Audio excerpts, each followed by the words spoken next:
प्यारे बच्चों,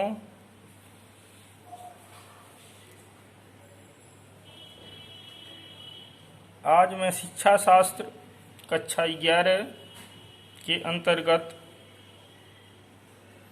कुछ और बड़े प्रश्नों के बारे में बताएंगे। तो आइए देखते हैं। प्रश्न आप लिखेंगे, शिक्षा एवं साक्षरता में क्या अंतर है। इस प्रकार से आप प्रश्न पहले लिख लेंगे, शिक्षा एवं साक्षरता में क्या अंतर है।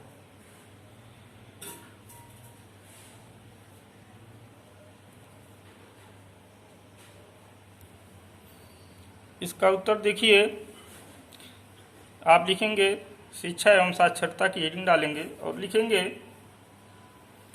साक्षरता का अर्थ लिखने पढ़ने से लिया जाता है। आपको पता ही है कि जो व्यक्ति पढ़ लिख लेता है तो उसे साक्षर बोला जाता है।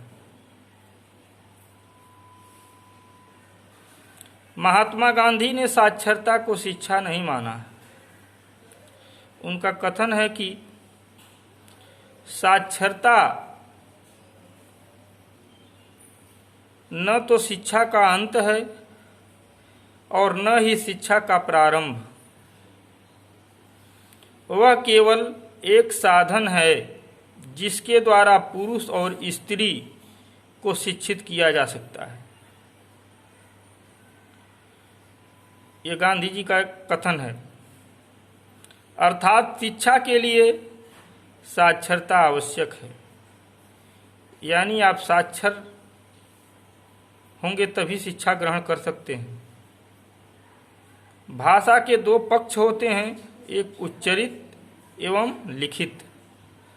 बालक जन्म के कुछ समय बाद बोलना सीख लेता है और धीरे धीरे अपनी मातृभाषा से परिचित हो जाता है, किंतु अपने विचारों को वह लिख नहीं सकता है तथा लिखी हुई भाषा को पढ़ नहीं सकता है। साक्षरता के द्वारा बालक में, यानी बालक जब साक्षर बनता है तो उसके द्वारा बालक में बोलने, लिखने एवं पढ़ने की क्षमता विकसित होती है, जो कि आप सभी जानते हैं, और बालक के अध्ययन में आगे वह सहायक होती है। शिक्षा आजीवन चलने वाली प्रक्रिया है जिसका उद्देश्य बालक का सर्वांगीण विकास करना है। इस प्रकार शिक्षा का क्षेत्र व्यापक है और साक्षरता का सीमित। शिक्षा का क्षेत्र व्यापक है और साक्षरता का क्षेत्र क्या है? सीमित है। साक्षरता पुस्तकीय ज्ञान का माध्यम है, यानी पुस्तकीय ज्ञान ग्रहण करके हम साक्षर बन सकते हैं, जबकि शिक्षा के द्वारा अंतर्निहित क्षमताओं का विकास होता है। अंतर्निहित क्षमताओं का विकास होता है। इसे आप यहीं तक लिखेंगे। इसमें आगे हम लिखेंगे शिक्षा और साक्षरता में अंतर। इसमें आगे हम लिखेंगे, इस प्रकार से दो कॉलम बनाएंगे, एक शिक्षा का और एक साक्षरता का। दोनों में डिफरेंस लिखेंगे, क्या अंतर है दोनों में। अब देखिए, शिक्षा में पहला पॉइंट है, शिक्षा का क्षेत्र अत्यंत विस्तृत है, यानी व्यापक है, जबकि साक्षरता का क्षेत्र जो है वह सीमित है, एक पुस्तकीय ज्ञान तक है। दूसरा पॉइंट है, शिक्षा स्वयं ही साध्य है, जबकि साक्षरता शिक्षा का एक साधन अथवा अंग है। तीसरा पॉइंट, शिक्षा के द्वारा सभी मानवीय गुणों का विकास किया जाता है,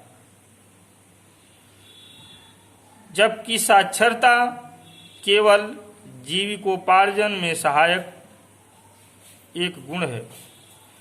यानी साक्षर होकर के हम अपने जीविकोपार्जन का व्यवस्था कर सकते हैं। चौथा पॉइंट, शिक्षा का उद्देश्य बालक का सर्वांगीण विकास करना है।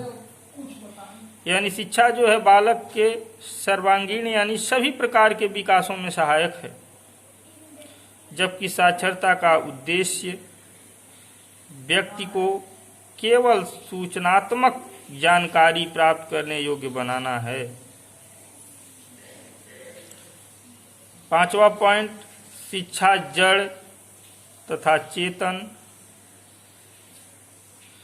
सभी वस्तुओं से प्राप्त हो सकती है, लेकिन जो साक्षरता है वह शिक्षित व्यक्ति द्वारा ही प्राप्त की जा सकती है। कोई व्यक्ति शिक्षित है तभी आपको साक्षर बना सकता है, नहीं तो वह आपको साक्षर नहीं बना सकता। छठा पॉइंट है, शिक्षा आजीवन चलने वाली प्रक्रिया है। यानी शिक्षा जो है जीवन भर आप ग्रहण कर सकते हैं, वह कभी समाप्त होने वाली नहीं है। आपकी जिंदगी समाप्त हो जाएगी लेकिन शिक्षा कभी समाप्त नहीं हो सकती। जबकि साक्षरता का संबंध शिक्षा की प्रारंभिक अवस्था से ही है। आप लिखना पढ़ना सीख लिए तो इसका मतलब आप साक्षर हो गए। यह साक्षरता जो है उसकी प्रारंभिक अवस्था से है। सातवां पॉइंट, शिक्षा का संबंध मानव की अंतर्निहित शक्तियों का विकास करने से है, जबकि साक्षरता का संबंध केवल अक्षर ज्ञान किससे, केवल अक्षर ज्ञान और सीमित मानसिक विकास से है।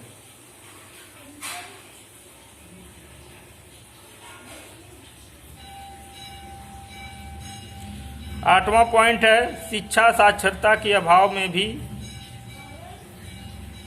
संभव है, अर्थात निरक्षर व्यक्ति सुशिक्षित हो सकता है। साक्षर व्यक्ति सुशिक्षित भी हो यह आवश्यक नहीं है।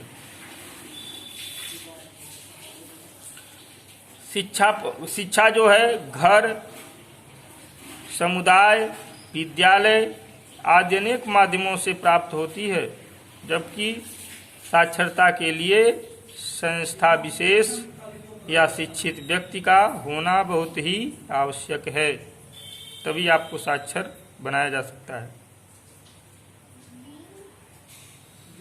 अगला पॉइंट, शिक्षा का संबंध क्षमताओं के विकास से होता है, जबकि साक्षरता का संबंध केवल ज्ञान से होता है। इस प्रकार यह स्पष्ट किया जा सकता है कि साक्षरता शिक्षा के एक साधन के रूप में व्यक्ति को लिखने पढ़ने की प्रवृत्ति प्रदान करके उसे उपयोगी ज्ञान की कुशलता प्रदान करती है, जबकि शिक्षा अपने विस्तृत रूप में व्यक्ति की अंतर्निहित शक्तियों का विकास करते हुए उसके व्यक्तित्व को संतुलित विकास के स्तर पर पहुंचाने का कार्य करती है। साक्षरता को कभी भी शिक्षा का रूप नहीं दिया जा सकता। इस प्रकार इस प्रश्न को आप पूरा करेंगे और यह चैप्टर आज शिक्षा शास्त्र का अध्याय 1 शिक्षा की अवधारणा समाप्त हुआ। जितने भी प्रश्न हमने वीडियो में भेजा है उसे आप याद करेंगे और कॉपी में नोट करेंगे।